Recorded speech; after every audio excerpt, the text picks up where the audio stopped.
عزیز علیہ ما عنتم حریص علیکم بالمؤمنین رؤوف رحیم صدق اللہ العظیم وصدق رسولہ النبی الکریم الامین ونحن على ذلك لمن الشاهدين والشاكرين والحمد لله رب العالمين إن الله وملائكته يصلون على النبي يا أيها الذين آمنوا صلوا عليه وسلموا تسليما الصلاة والسلام عليك يا رسول الله وعلى آلك وأصحابك يا حبيب الله صلى الله عليه وسلم والصلاة والسلام عليك يا سيدنا نبي الله وعلى آلك وأصحابك يا نور الله حمد و صلاة کے بعد انتہائی عزت و تکریم کے لائق بزرگوں، قابل سب احترام بھائیوں اور دوستوں، ہمارے ان بھائیوں نے بڑی خوبصورت اور پروقار محفل پاک کا انعقاد کیا ہے۔ اللہ تعالیٰ ان کو بہترین جزا عطا فرمائے، ہماری اس حاضری کو اپنی بارگاہ میں قبول فرمائے۔ آپ لوگوں کی وجہ سے پیچھے نظر نہیں آ رہا، لوگ اشارے کر رہے ہیں۔ میں نے کہا تھا میرا تھوڑا سا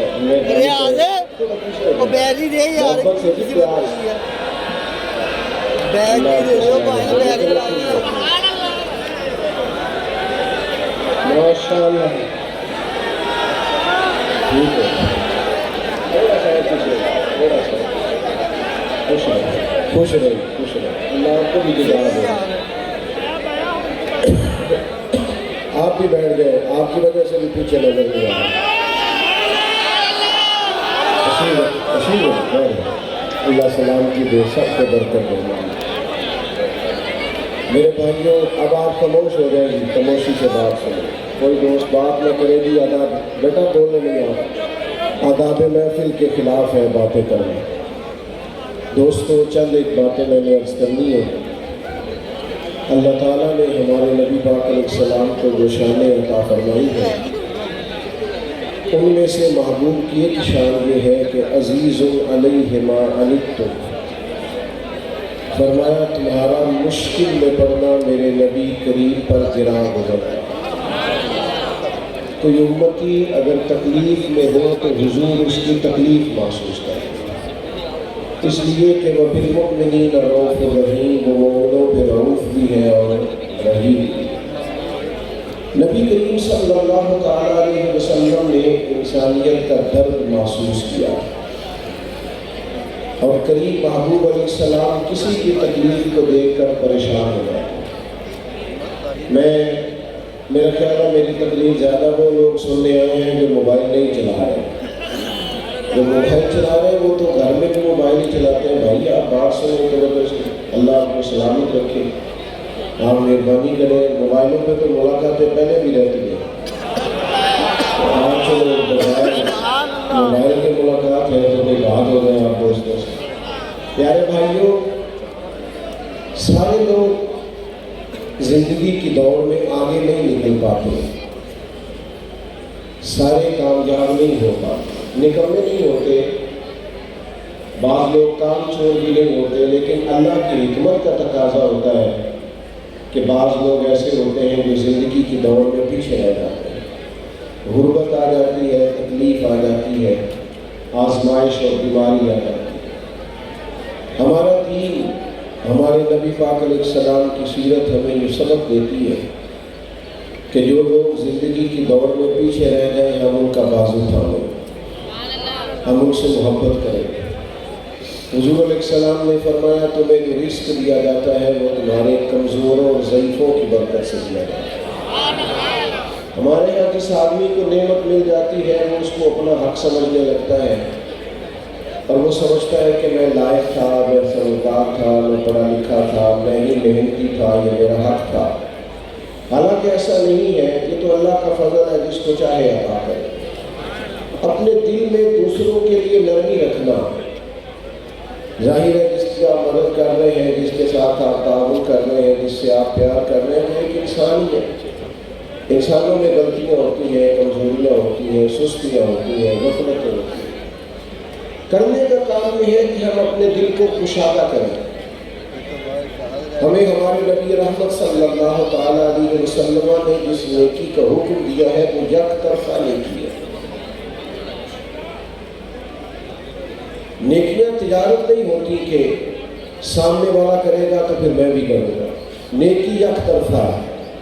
آپ بھی اگر بیٹھ سکتے ہیں تو بھائی بیٹھ جائیں، آپ لوگ جو کھڑے ہیں۔ اللہ آپ کو سلامتی عطا کرے۔ اگر تشریف رکھیں گے تو اچھا رہے گا، بیٹھ جائیں، اللہ برکت عطا فرمائے۔ تو نبی پاک صلی اللہ تعالیٰ علیہ وسلم نے ہمیں یک طرفہ نیکی کا کہا۔ معنی کیا ہے؟ کوئی کرے نہ کرے ہم نے نیکی کرنی ہے، کوئی شکریہ ادا کرے نہ کرے ہم نے نیکی کرنی ہے، کوئی اس کا احسان مانے نہ مانے ہم نے نیکی، کیونکہ بندے دے کر نیکی نہیں کرنی، اللہ کی رضا دے کر نیکی کرنی۔ آپ دیکھیے نبی پاک علیہ السلام کا مقدس طریقہ کیا ہے۔ قبیلہ بنو عراش کا ایک شخص مکہ مکرمہ اپنے کچھ اونٹ بیچنے کے لیے لایا تھا۔ چھوٹا سا تاجر تھا، دیہاتوں سے وہ جانور خرید کے شہروں میں بیچا کرتا تھا۔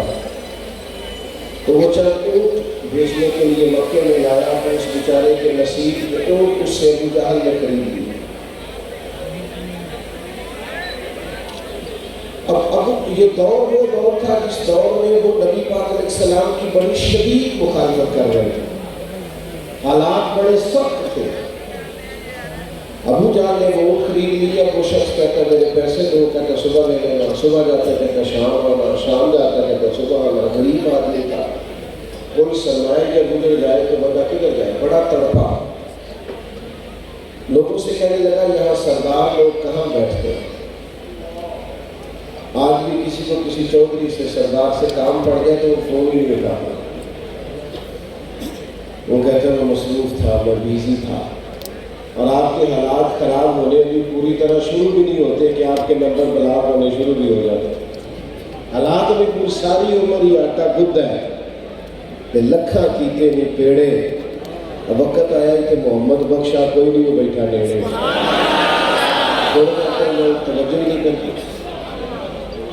وہ شخص کہتے کوئی شخص میری دار رسی کو تیار نہ تھا، توجہ رکھیں، کوئی تیار ہی نہ تھا۔ میں نے پوچھا چودھری کہاں ہے؟ تو کہا یہ کہ عصر کے بعد ٹولیاں بنا کے بیٹھے ہیں نا حرم مکہ میں، یہ سردار لوگ ہیں۔ تو وہ شخص کہتا ہے میں لوگوں کے پاس آیا، میں نے ان سے کہا یار میں غریب آدمی ہوں، میری مدد کرو، کس نے پیسے دبائے ہیں؟ جب میں نے ابو جہل کا نام لیا تو انہیں تو صاف سن گیا، اور بڑا بدماش تھا، کون اس سے بات کرے؟ یہ ظالم پتہ مضبوط کیسے ہوتے ہیں کہ جب وہ کسی اور پر ظلم کر رہے ہوتے ہیں تو ہم مظلوم کا ساتھ نہیں لیتے، پھر ظالم طاقتور ہو جاتا ہے۔ ہم اپنے بچے سے کہتے ہیں اندر سے کونی لگا لیجیے، ہماری آگ نہیں، حالانکہ پڑوسیوں کی آگ اس لیے بھی بجھا دینی چاہیے کہ اگر ان کی نہ بجھائی تو کہیں ہمارے گھر بھی نہ آ جائے۔ توجہ نہیں کرتے، ظالم مضبوط ہو جاتے ہیں۔ تو کہا ابو جہل نے تیرے پیسے دبائے، اب تو سب کو صاف سن گیا۔ اللہ کے حبیب علیہ السلام حرم مکہ کے قریب عبادت میں مشغول تھے، تو اس نے کہا، ایک شخص نے اشارہ کیا حضور کی جانب، کہا وہ جو بیٹھے ہیں نا محبوب وہ تیرا مسئلہ حل کرا دیں گے۔ اس نے اشارہ کیا اور باقی ہنسے معاذ اللہ، مذاق بنانے لگے، نقل کفر نہ بادشاہ۔ وہ شخص کہتا ہے میں بڑا حیران ہوا کہ بھیجتے بھی ہیں اور مذاق بھی کرتے ہیں، مسئلہ سمجھ نہیں آتا، لیکن میں چلا گیا، جا کے حضور کی بارگاہ میں عرض کیا، فرماتے سادہ سا لبو لہجہ، زمین پر حضور تشریف فرما ہے، پہلی نظریں لوٹ لے اما ہی تیرے آہار شیارہ۔ فرماتے نبی کریم صلی اللہ علیہ وسلم نے میری بات سنی، نہ قبیلہ پوچھا، نہ برادری پوچھی، نہ تعارف پوچھا، قربان جاؤ محبوب فرمانے لگے چاہے میں تیرے ساتھ چلتا ہوں۔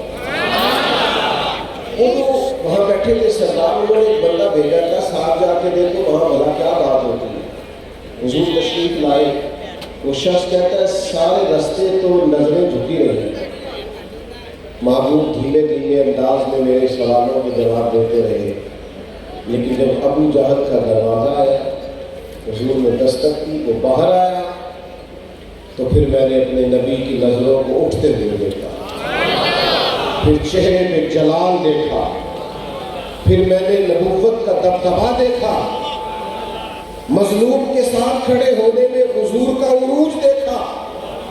کریم فرمانے لگے شرم نہیں آتی غریب کے پیسے دبا گیا ہے، لا اس کے پیسے۔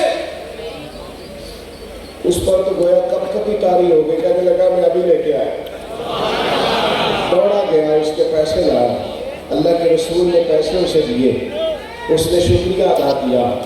سرور کائنات صلی اللہ تعالیٰ علیہ وآلہ وسلم وہاں سے رخصت ہوئے۔ وہ جو جاسوس بھیجا تھا نا، اس سے پوچھا بعد میں وہاں سرداروں نے کہ کیا بنا، کہنے لگے یار تم بڑا سردار کہتے تھے، اس کے تو ہوش ہی اڑ گئے حضور کو دیکھ کے، اس کی تو حواس باختہ ہو گیا ہے وہ نبی کریم کو دیکھ کے، حالت ہی خراب ہو گئی، فوراً پیسے لے آیا ہے، فوراً لا کے دے دیے۔ ابو جہل سے پوچھا کہ یہ کیا ہوا تھا، تو ویسے کبھی ڈینگے مارتا ہے، ہوا کیا؟ تو کہنے لگا ہونا کیا تھا، پتہ نہیں محبوب کے ساتھ کون سی طاقتیں تھیں، جب وہ آئے ہیں تو مجھ پر روب طاری ہو، اور میں نے فوراً پیسے ادا کرنے میں عقلیت سے بھائیوں، کسی مظلوم کی مدد کرنی ہے، کسی غریب کے ساتھ کھڑا ہونا، قبیلے میں، برادری میں، خاندان میں اگر ہمیں پتہ چل گیا ہے کہ فلاں کی زیادتی ہے اور فلاں مظلوم ہے، میری طرف دیکھیں گی اب آپ مہربانی کریں، چھوڑیں ساری چیزوں کو، جو چل رہا ہے وہ چلے گا، آپ توجہ کریں، چند ایک باتیں آپ سے ہو جائیں۔ ہمیں ہمیشہ مظلوموں کی داد رسی کرنی ہے، یہ ہمارے نبی کا درس ہے۔ ہمیں پتہ ہوتا ہے خاندان کے اندر مظلوم کون ہے، زیادتی کون کرتا ہے، پر ہم یہ دیکھتے ہیں پیسے کدھر زیادہ ہے۔ ہمیشہ بھاری اور وزنی پارٹی وہ ہوتی ہے جہاں پیسے زیادہ ہوتے ہیں، انصاف کے لیے کھڑے نہیں ہوتے۔ ایک حدیث بات سنانے لگا ہوں، اسے یاد رکھیے گا۔ اللہ کے حبیب علیہ السلام نے فرمایا قیامت والے دن رب کریم فرمائے گا فلاں جگہ حق بات کہنے کی ضرورت تھی، تم نے کیوں نہیں کہی؟ اللہ فرمائے گا وہاں ضرورت تھی کہ تم حق بول کے کیوں نہیں بولا؟ تو بندہ عرض کرے گا مالک میں لوگوں سے ڈر گیا تھا۔ تو حضور فرماتے ہیں رب کریم فرمائے گا میرا زیادہ حق نہیں تھا تو مجھ سے ڈرتا، تجھے مجھ سے ڈرنا چاہیے تھا، تو لوگوں سے ڈر گیا۔ تو ایک تو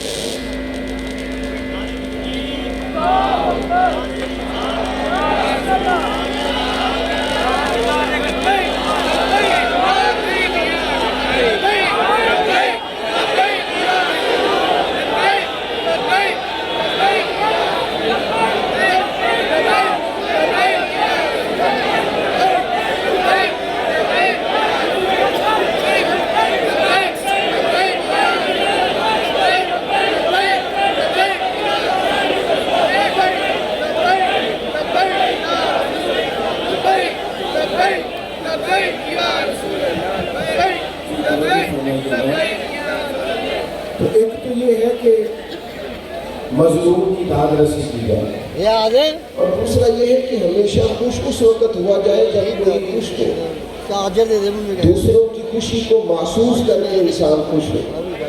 جب وہ کسی تکلیف زدہ آدمی کو دیکھے تو اسے بھی تکلیف ہو، اور جب وہ دیکھے کہ کوئی خوش ہو گیا ہے تو پھر دل کو خوشی نصیب ہو۔ صحابہ فرماتے ہیں قبیلہ مدر کے کچھ لوگ آئے تھے حضور کی بارگاہ میں، تو ان کے چہرے اترے ہوئے تھے، غربت چھلک رہی تھی، حالات ان کے پراگندہ تھے۔ تو فرمایا ان بیچاروں کی غریبی دیکھ کر، مظلومیت دیکھ کر، غربت اور بھوک دیکھ کر حضور پریشان ہو گئے۔ یہ بنیادی مسئلہ ہے کہ وہ درد تقریروں میں نہ رہے، وہ دل میں محسوس ہو۔ سرکار پریشان ہو گئے، اور نبی پاک علیہ السلام نے سیدنا بلال حبشی رضی اللہ تعالیٰ عنہ سے فرمایا آذان پڑھو۔ حضرت بلال نے نماز کے لیے آذان پڑھی، حضور نے جماعت کرائی، اور پھر صحابہ کی توجہ دلائی کہ اپنے بھائیوں کی مدد کریں۔ یہ بات کو سمجھو، اگر کوئی شخص صاحب حیثیت ہو تو اس کی توجہ دلائی جائے کہ جہاں غریب بستے ہیں، تنگ دست لوگ ہیں، مجبور ہیں، مقروض ہیں، توجہ دلائی۔ اللہ کے حبیب نے فرمایا ان کی مدد کرو۔ فرمایا جب وہ آئے تو ان کے چہرے اترے ہوئے تھے، حالات پراگندہ تھے، لیکن جب حضور نے اعلان کیا ان کے لیے تو کوئی ان کے لیے کھانا لا رہا ہے، کوئی سرکہ لا رہا ہے، کوئی کھجوریں لا رہا ہے، یہ بخاری مسلم دونوں میں موجود ہے، کوئی کمبل لا رہا ہے۔ صحابہ فرماتے ہیں جب ان غریبوں کے چہرے کھانا کھا کر تحفے وصول کر کے ان کے چہرے کھلنے لگے نا تو ہم نے نبی کریم کو بھی مسکراتے ہوئے دیکھا۔ کسی کو دکھی دیکھ کر دکھی ہونا یہ حضور کا طریقہ ہے، اور کسی کو خوش دیکھ کر خوش ہونا یہ حضور کا طریقہ ہے۔ لیکن ہمارا ماحول بڑا عجیب ہو گیا ہے۔ اسی گلی کے اندر کچھ بچے رات کو 10,000 کا فاسٹ فوڈ منگاتے ہیں، اور اسی گلی میں چند گھر چھوڑ کر ایک گھر وہ بھی ہوتا ہے جو میاں بیوی رات مشورہ کر رہے ہوتے ہیں کہ صبح بچوں کی فیس نہ گئی تو ان کی ٹیچر پھر باتیں کرے گا، ان کے استاد پھر کہیں گے۔ میرے بھائیوں یاد رکھنا، تھوڑا سا اپنے دل کو نرم کیا جائے، کشادہ روی پیدا کی، اور صدقہ اور خیرات اور کسی کو دینا یہ کروڑوں اربوں سے نہیں اس کا تعلق۔ بخاری شریف میں پورا باب ہے کہ انسان دل کا غنی ہوتا ہے، دل کا، جیب سے بندہ غنی نہیں ہوتا۔ مالا والے سخی نہیں ہوتے تے سخیاں کل مال نہیں ہوتا، ہاں ایتھے ایتھے دوویں جہانی سخی کنگال نہیں ہوتا۔ اپنے دل میں کشادگی، نبی پاک علیہ السلام نے ہمیں اس طرح سبق دیا ہے۔ حضور نے فرمایا جب تم گوشت پکاؤ تو شوربہ زیادہ پکا لو، اس میں اپنے پڑوسیوں کو بھی شامل کر دو، کسی غریب کو کھانا دے دو، ایک کا کھانا 2 کھا لے، 2 کا 4 کھا لے، 4 کا 6 کھا لے، لیکن آپس میں دکھ بانٹنے کا مزاج بنائے۔ ہمارے پاس جیسے جیسے مال آتا جاتا ہے ہم اپنے ذاتی خرچے بڑھاتے جاتے ہیں۔ اچھی بڑی گاڑی پہ سفر ہو رہا ہے لیکن مجھے نئے نمبر کی چاہیے، ذرا پہلے چاہیے، 4 لاکھ زیادہ لے لیں۔ ہم اس ملک میں رہتے ہیں جہاں لوگوں کو کھانا بھی نہیں ملتا بعض کو، اور یہ بھی اسی ملک کا حال ہے کہ نئے ماڈل کا موبائل آئے تو وہ موبائل شارٹ ہو جاتا ہے، اس لیے کہ کچھ لوگ ایسے ہیں جن کا مسئلہ ضروریات کا نہیں ہے، ان کا مسئلہ خواہشات کا ہے، انہیں خواہشات پوری کرنی ہے جیسے بھی، اور خواہشات کا پیٹ ایسا ہوتا ہے جو بھرا نہیں جا سکتا۔ ہر وقت ایک خواہش پوری کرو نئی خواہش پیدا ہو جاتی، اسے پوری کرو تو تیسری پوری خواہش پیدا ہو جاتی۔ غرباء کے لیے کچھ دلوں میں گنجائش، مساکین کے لیے کچھ گنجائش۔ اور میں آپ سے عرض کروں، عبادت بھی صرف نفل پڑھنے کا نام نہیں، عبادت بھی فقط تسبیح چلانے کا نام نہیں، لمبے جبے کپیر کا نام بھی فقط عبادت نہیں ہے۔ وہ میرے بھائی، حضور نے فرمایا کہ یتیموں کی مدد میں رہتا ہے، مسکینوں کے کام کرتا رہتا ہے، بیواؤں کی مدد کرتا رہتا ہے، وہ بھی اللہ کے راستے میں بھی۔ یہاں کوئی شخص انتقال کر جائے نا، سرکاری ملازم، بچے چھوٹے ہیں، بیوہ عدت میں ہے، اس کو صرف پینشن اپنے نام منظور کرانی ہونا تو سینکڑوں چکر عدت کی حالت میں لگانے پڑتے ہیں دفتروں میں۔ جائز کام ہے، کوئی اس میں ایسی عذر والی بات نہیں، لیکن ہمارا مزاج بن گیا کل لانا، ہماری طبیعت بن گئی، بالکل درست کام ہے، ہو سکتا ہے، لیکن ہمارا ایک مزاج ہے کہ ہم کسی کام کو بر وقت نہیں کرتے، توجہ نہیں دیتے، اپنی ذمہ داریوں کا احساس نہیں پیدا کرتے۔ خدا را میرے بھائیوں، اپنے دلوں میں دوسروں کے لیے گنجائش، اور یہ بھی عبادت ہے بھوکے کو کھانا کھلانا۔ حضور غوث پاک رضی اللہ تعالیٰ عنہ فرماتے ہیں میں نے 50 سال دین پڑھایا ہے، 50 سال چھوڑ دیں، 50 سال پڑھنے پڑھانے کے بعد پہنچا ہوں کہ اللہ سب سے جلدی اس وقت راضی ہوتا ہے جب کسی بھوکے کو کھانا کھلایا جائے۔ فرمایا کرتے تھے رب کبھی مجھے خزانوں کا مالک کرے تو میں خزانے اس کی مخلوق کو کھانا کھلانے پہ خرچ کروں۔ میرے بھائی تھوڑا سا نا پیچھے پلٹ کے دیکھیں، تھوڑا سا اپنے دائیں بائیں دیکھیں، تھوڑا سا اپنی سائڈوں پر توجہ کریں۔ ہمارے ہاں اب تو خیر سے ختم بڑا مہنگا ہوتا ہے کیونکہ ناک کا بندہ مہنگا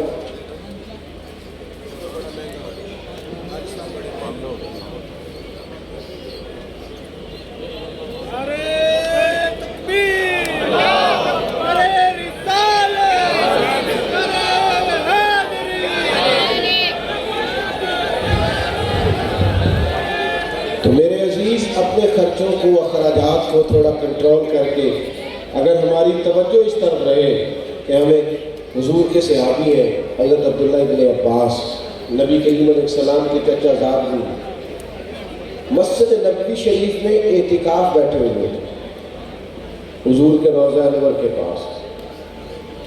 تو ایک شخص مسجد شریف میں آ کے بیٹھا تو وہ بڑا پریشان تھا. حضرت عبداللہ ابن عباس رضی اللہ تعالیٰ عنہ اس سے فرمانے لگے کیا بات ہے پریشان لگتے ہو؟ یہ بہقی شریف میں امام بہقی نے اس کو لکھا ہے. تو انہوں نے کہا میں مقروض ہوں اور مجبور ہوں, میرے پاس قرض چکانے کے پیسے نہیں ہیں. آج جس شخص نے پیسے لینے ہیں اس سے میں نے پھر کہا تھا کہ آج دے دوں گا پر گنجائش نہیں بنے, تکلیف نہیں. یہ جو مقروض ہوتا ہے نا مقروض حضور نے فرمایا یہ قیدی ہوتا ہے. مقروض کی مدد کرنی چاہیے. شریعت اسلامیہ کہتی ہے اس پر خرچ کرو, اس کی جان چھڑاؤ, اس کی گردن آزاد کرا دو. تمہاری توجہ ہو, تم تھوڑا اس کے لیے نرم رکھو اپنے رویے. اس شخص نے کہا حضور میں مقروض ہوں, تکلیف میں ہوں. تو حضرت عبداللہ ابن عباس رضی اللہ تعالیٰ عنہ فرمانے لگے میں اگر تیرے ساتھ چلوں تو تیرا مسئلہ حل ہوتا ہے. میں نے کہا حضور آپ چلے تو پھر تو کیا ہی بات ہے, آپ کو زیادہ توجہ کرنی پڑے گی میری بات پر. حضرت عبداللہ ابن عباس نے جوتے پہنے اور مسجد سے باہر آ گئے. وہ شخص کہنے لگا حضور ٹھہریے ٹھہریے ٹھہریے آپ کو اعتکاف میں. آپ فرمانے لگے مجھے بھی پتا ہے میں اعتکاف میں. دیکھو حضور اعتکاف چھوڑ کے آ گئے. حضرت سیدنا عبداللہ ابن عباس فرمانے لگے مجھے اس روضہ اطہر میں لیٹے ہوئے محبوب کی بات یاد آئی ہے. کریم رسول نے فرمایا تھا اور زیادہ دیر نہیں گزری میں نے اپنے کانوں سے سنا کہ نبی کریم نے فرمایا اگر کوئی کسی کی ایک مشکل آسان کرے گا اللہ 10 اعتکاف سے زیادہ ثواب عطا کرے گا. یہی ہے ذوق عبادت کی انتہا ساگر. غم حیات کے ماروں کا احترام کرو.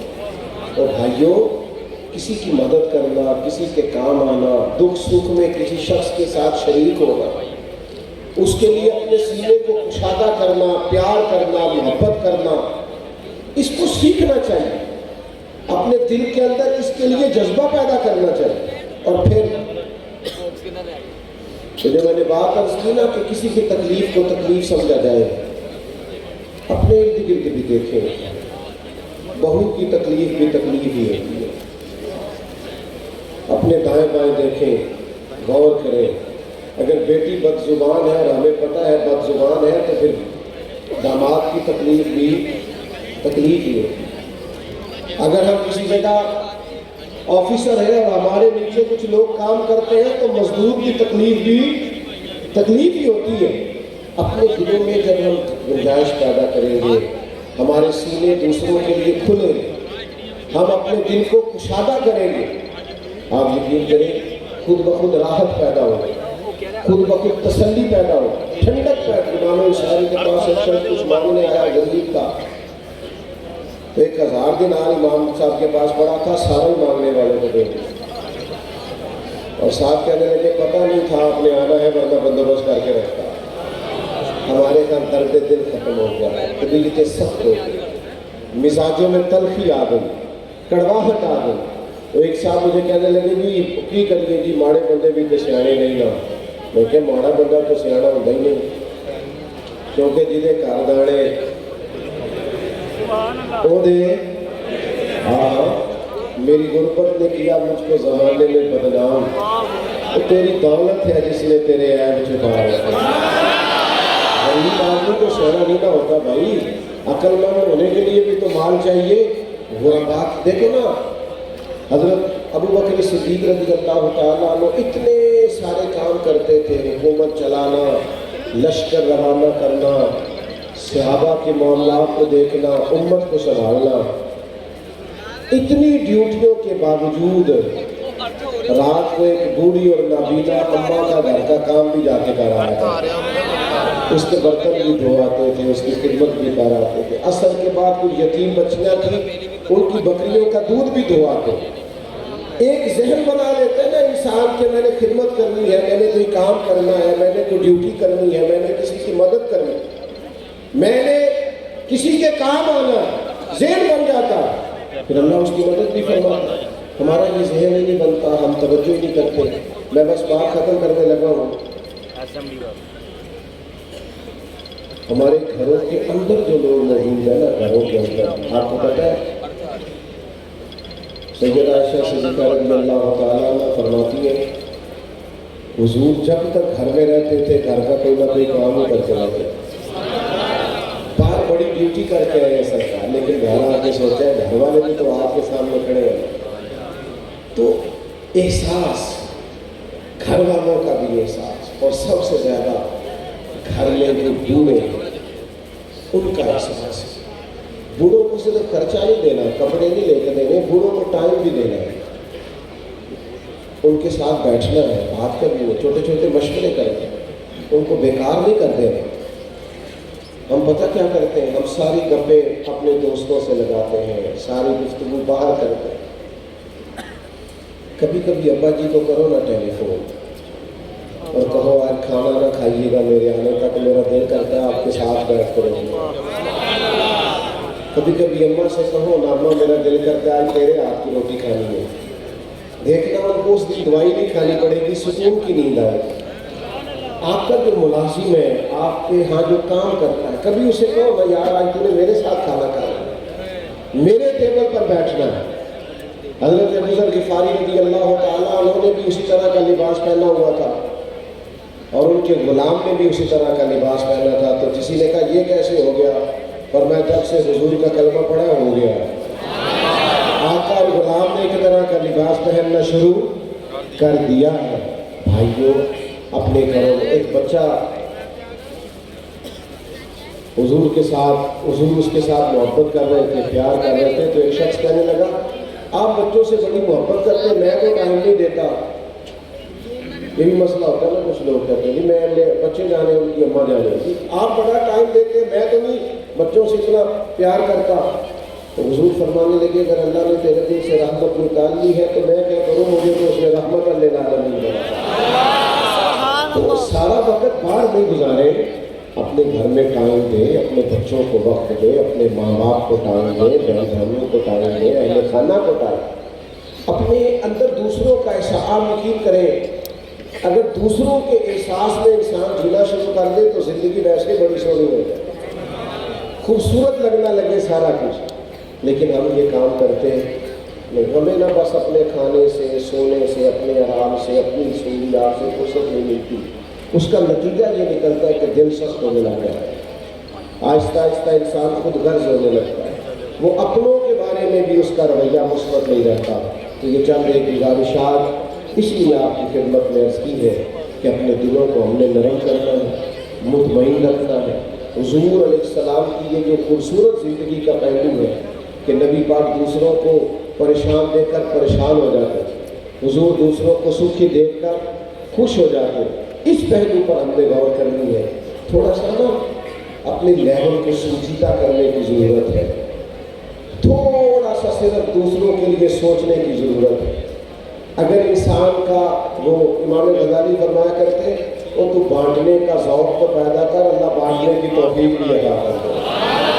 تو شوق تو پیدا کرنا، تیرے اندر شوق ہی نہیں تو شوق پیدا کرے۔ اللہ تعالیٰ ہماری حاضری کو قبول فرمائے، اللہ تعالیٰ اس محفل کو اپنی بارگاہ میں مستجاب اور قبول فرمائے۔